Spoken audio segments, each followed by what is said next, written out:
Hey guys, what is up? James here from Chirp Sports, and today we're talking big topic right now, Carmelo Anthony free agency. He's announced that he is going to go into free agency next summer when he can opt out of his contract, which from a business standpoint makes sense. He can get a bigger extension. I'm thinking it's going to be around 129 million max contract. Scary news if you're a Knicks fan. Pretty exciting for the rest of the NBA. There's been a lot of talk about where he'll go. You know, obviously the Knicks have a chance to sign him back. Would be great, but I can only see happening if they do quite well in the playoffs, which to be honest, I don't fully expect them to. Looking at the roster they have, unless Carmelo goes for 50 a night in the playoffs, I just don't see them coming all that far. We're going all that far in the playoffs, but who knows? Anything can happen. Maybe the Heat have a bunch of injuries. Indiana stumbles for whatever reason. All of a sudden, the Knicks pop up. Who knows? And even if he does average 50 a night, I'm not sure he'd want to stay in an environment where he is the only reason that they win games. But who knows what will happen with the Knicks this season? That's another topic. I'm just going to talk about his free agency. One of the big teams that people are saying he's intrigued by is the big market Los Angeles Lakers, who have cap room to sign him to a max extension. Apparently, one of his better friends in the NBA is Kobe, so that could be intriguing.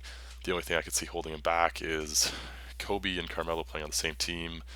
Who gets the ball? They're both kind of ball dominant. I can't really see them playing together that well, but who knows? That could be a super team of the future, depending how Kobe does this season. Another team that I think people are skimping out on is the Boston Celtics. There's a lot of history there, and to be honest, I think they have a bunch of players in place to be a contender in the near future. I think they could possibly lure him over just with the history, sort of the same way the Knicks did. They have sort of a big city, but it's more of a historical vibe than the Knicks. I think people shouldn't sleep on the Celtics, but who knows? Another team that I think's really high up there on potential suitors is the Cleveland Cavaliers. They obviously have a great core with the Canadians, Thompson, Bennett. Obviously, Kyrie Irving's a superstar in his own right. Dion Waiters. To throw Carmelo in there would be make a pretty exciting team. I think is the least that I can say about that. Although I don't really see it happening with Bennett kind of being a small forward. It just doesn't seem like it would be a great spot for him, but it'd be an exciting team to watch, that's for sure. Imagine their small ball lineup if they put Thompson at center or Varejao at center and then played Bennett at power forward, Carmelo at small forward, or switch that. It'd just be a really exciting team. Another one is the Chicago Bulls. It could only really happen if they amnestied Boozer, which could happen depending, I think, on his play this season. Also, Rose Noah would kind of have to be re-signed on a smaller salary. It'd be an intriguing option. I don't really see him fitting in with Tom Thibodeau. Sorry, um, can't believe I got that name wrong, but I can't really see him fitting into that system.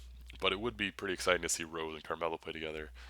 Another team that has a chance, I don't think it's a good chance, but people are talking about is the 76ers, who really have all the money in the world and seem like the obvious suitors to get Wiggins.